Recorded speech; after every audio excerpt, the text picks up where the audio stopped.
নতুন বছরে বদলে যাচ্ছে স্টার থিয়েটারের নাম। সন্দেশখালী সভা থেকে মুখ্যমন্ত্রী জানিয়েছেন স্টার থিয়েটারের নাম বিনোদিনীর নামে হচ্ছে। মেয়র ফিরহাদ হাকিমকেও তৎপর হতে নির্দেশ দিয়েছেন। সোমবার সন্দেশখালীতে সরকারি পরিষেবা প্রদান অনুষ্ঠানে মুখ্যমন্ত্রী স্টার থিয়েটারের নাম বদলে বিনোদিনী মঞ্চ করার ঘোষণা করেছেন। 123 কোটি টাকা খরচ করে 66 প্রকল্পের সূচনা করে মুখ্যমন্ত্রী সন্দেশখালীতে সন্দেশের হাব তৈরির ইচ্ছে প্রকাশ করেছেন।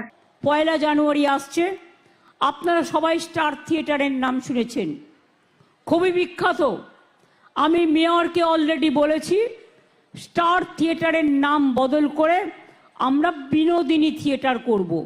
তার কারণ এটাও একটা মা বোনদের সম্মান জানানোর জন্য এটা আমাদের সিদ্ধান্ত।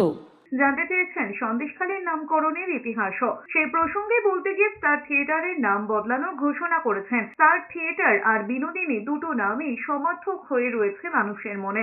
এবার স্বীকৃতি দিচ্ছেন মুখ্যমন্ত্রী মমতা বন্দ্যোপাধ্যায়। সন্দেশখালীর নামটাই সন্দেশের সাথে যুক্ত। আপনাদের এখানে কি আগে সন্দেশ পাওয়া যেত বেশি? এখানে সন্দেশের দোকান আছে? কি সন্দেশ পাওয়া যায়? ছানা কি ছানা পোড়া না ছানার সন্দেশ বিখ্যাত?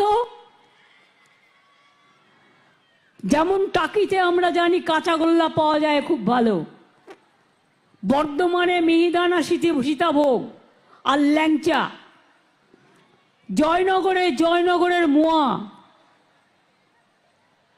সব জেলায় এক একটা বিশেষত্ব আছে এবং আমরা এখন নতুন মিষ্টি হাবও তৈরি করছি।